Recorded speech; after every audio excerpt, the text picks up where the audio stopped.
Frères et sœurs, je ne sais pas si Jean-Paul II avait eu une sorte de pressentiment prophétique quand,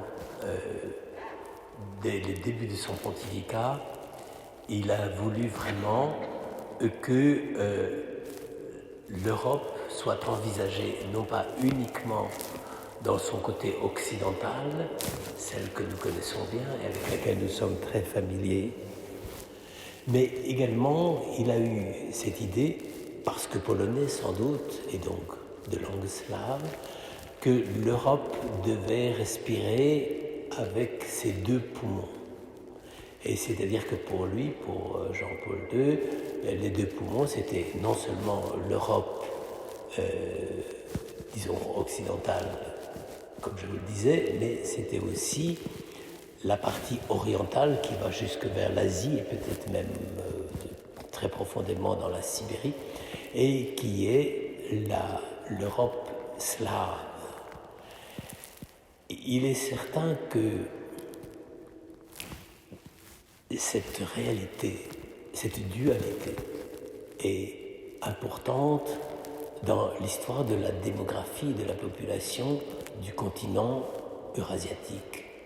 C'est-à-dire que, de fait, au IXe siècle, puisque Saint Cyril et Méthode agissent vers les années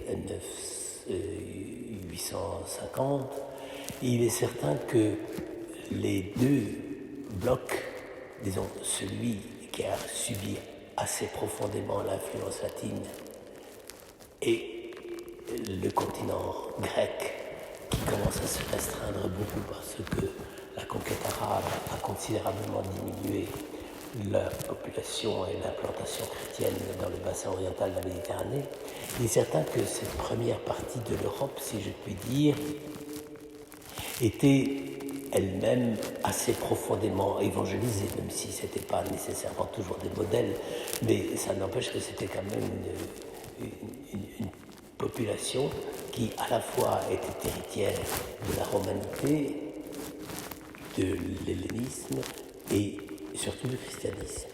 À cette époque-là, au 8e, 9e, 10e siècle, cette partie-là de l'Europe se comprend spontanément comme chrétienne. Mais l'autre partie, elle était quasiment dépourvue de toute référence chrétienne.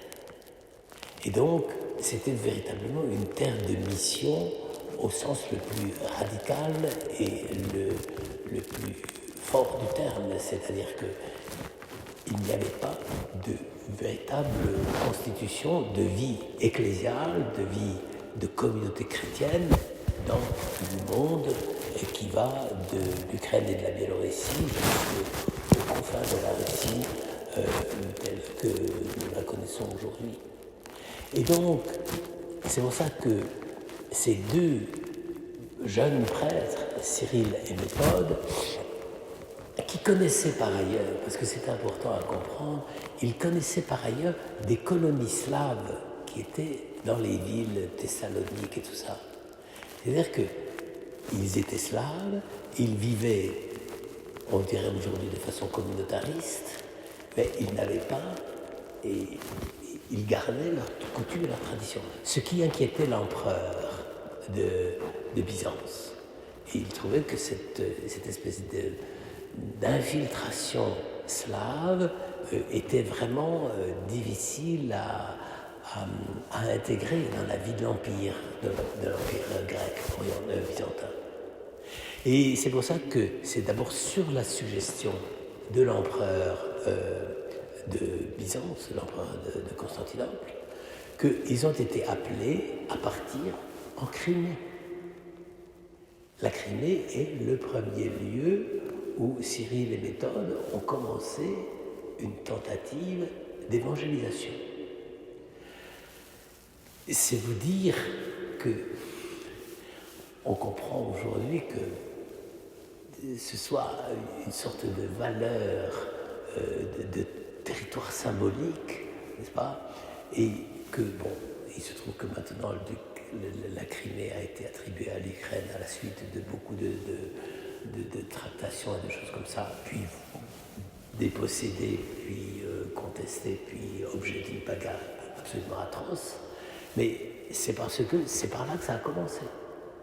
C'est par là que le monde slave a eu la première introduction de la foi chrétienne. Il faut dire que il y avait eu une tentative précédente, assez maladroite, du clergé, disons en gros, bavarois saxon, clergé allemand, qui lui, bon, je ne sais pas s'ils étaient déjà très disciplinés comme le sont les Allemands, mais eux, ils avaient décidé qu'il fallait faire la mission en latin. Oui, mais la latinolatrie n'est pas d'aujourd'hui. Hein. Et donc, il fallait expliquer tout aux Slaves en latin. Et évidemment, à Byzance, les quelques échos qu'on en avait, c'était que c'était absolument nul comme évangélisation, parce qu'ils ne comprenaient rien. Donc, je ne sais pas si peut-être, je ne sais pas s'ils disaient la messe de haut face au peuple, j'en sais rien, mais en tout cas, ils enseignaient en latin, ils faisaient un catéchisme en latin, et donc les Slaves ne comprenaient rien. Et c'est là quand même le coup de génie de Cyril et Méthode, c'est qu'ils se sont dit, on ne peut pas les évangéliser. D'abord, ils parlaient grec, eux peuvent parler deux langues d'ailleurs. Il y en a des deux qui étaient profs de philo. Et donc, ils se sont dit, bon, ben, il faut leur parler leur langue. Mais leur parler leur langue, et ça supposait, et c'est là où c'est tout l'enjeu de cette affaire, c'est que ces Slaves n'avaient pas d'écriture. Ils n'avaient pas ils avaient une langue, ou plus exactement des langues, un peu comme nous avons le français, l'italien, l'espagnol, etc. Mais il n'y avait pas un alphabet, on ne savait pas écrire, il n'y avait pas de document écrit. Et c'est ça qui a été génial chez Cyril et Méthode. Ils se sont dit, tant qu'ils n'ont pas la capacité de formuler véritablement leur parole, et surtout la parole de Dieu par écrit, ça ne pourra pas démarrer. Et c'est là que Cyril et Méthode se sont mis, si je puis dire, à mettre au point. Ils n'ont pas été les seuls, d'ailleurs on ne prête qu'aux riches, c'est pour ça qu'on leur a tout attribué, mais c'est quand même d'eux que vient l'initiative de donner les moyens pour ces populations de pouvoir écrire, de pouvoir traduire, de pouvoir écouter la parole de Dieu. Et c'est aussi un des aspects qu'ils ont engagé dès le départ, c'est que nous autres latins, nous sommes très didactiques, n'est-ce pas? Donc il faut enseigner et tout. Et Cyril et Méthode avaient eu un peu l'intuition que avec ces populations-là, c'était pas d'abord l'enseignement qui est structuré, qui allait petit à petit les faire découvrir la foi, mais que c'était plutôt la parole, la célébration, la liturgie. Et c'est ce qui fait que ce monde slave, petit à petit, s'est tourné vers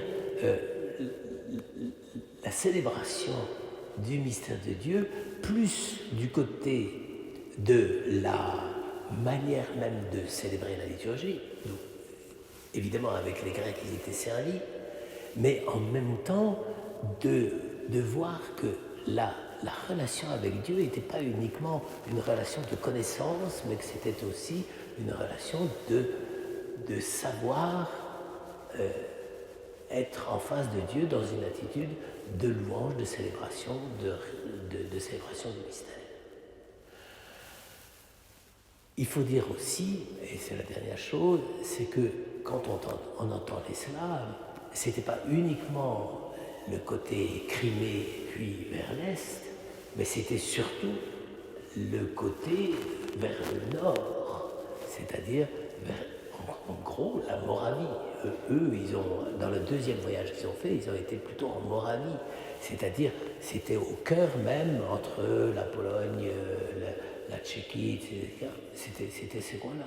Donc, ils ont eu une sorte d'intuition, d'abord d'une certaine globalité de cette population avec une langue non pas totalement homogène, mais quand même, et d'autre part, de la diversité des populations. Ils ont fait ce qu'ils ont pu, Et après, les Slaves eux-mêmes en ont fait ce qu'ils ont voulu. Et c'est ce qui fait que peut-être la réalité même du mystère du Christ, comme le mystère d'un Christ qui vient sauver l'homme dans son humanité, sa capacité par la parole et par le logos de chanter, de reconnaître la vérité, eh bien, pour eux-mêmes, ça a été toujours conditionné par leur identité slave. Et c'est peut-être à ce niveau-là que remonte la manière dont petit à petit les Slaves, précisément, se sont construits ou se sont compris comme une espèce d'humanité, j'allais dire, plus ou moins élue, plus ou moins sélectionnée pour vivre le mystère de la foi chrétienne d'une façon tout à fait particulière, etc. Ce qui a été par la suite l'objet d'un certain nombre de crises et de difficultés dans la tradition religieuse du monde slave. Mais ça n'empêche que l'impact était donné grâce au génie de Cyril et Méthode, et qu'après, voyant que c'était assez difficile parce qu'il y avait toujours les missionnaires latins qui venaient par derrière, ils sont allés à Rome, et Rome, là, les a encouragés à reprendre cette évangélisation dans le style même qu'eux-mêmes avaient compris. Bien, aujourd'hui, nous voyons que c'est toute l'ambiguïté de ce monde slave, n'est-ce pas? Est-ce que la réalité de l'homme est d'abord culturelle? Je ne pense pas. Est-ce que la réalité de l'homme est capable d'atteindre à travers une culture une certaine universalité et surtout l'universalité du salut proclamé, annoncé en Jésus-Christ? Ça, c'est l'enjeu même du problème. Et c'est pour ça qu'aujourd'hui, derrière tous ces conflits que nous voyons qui nous paraissent absolument ahurissants, n'est-ce pas? Eh bien, on voit que effectivement, l'histoire elle-même du monde slave en 10 siècles a beaucoup évolué et que certains aspects de l'universalité vraie du christianisme sont passés et d'autres moins bien. Alors je pense qu'on peut vraiment prier pour que ce sens même de la communauté chrétienne, non pas simplement conditionné culturellement, mais à tel endroit dans telle culture, puisse être véritablement le guide, non seulement, j'allais dire, dans des démarches politiques, etc., mais je crois que les politiques s'en fichent un peu, mais surtout dans la compréhension même de ce qu'est la révélation du salut de Dieu à toutes les nations.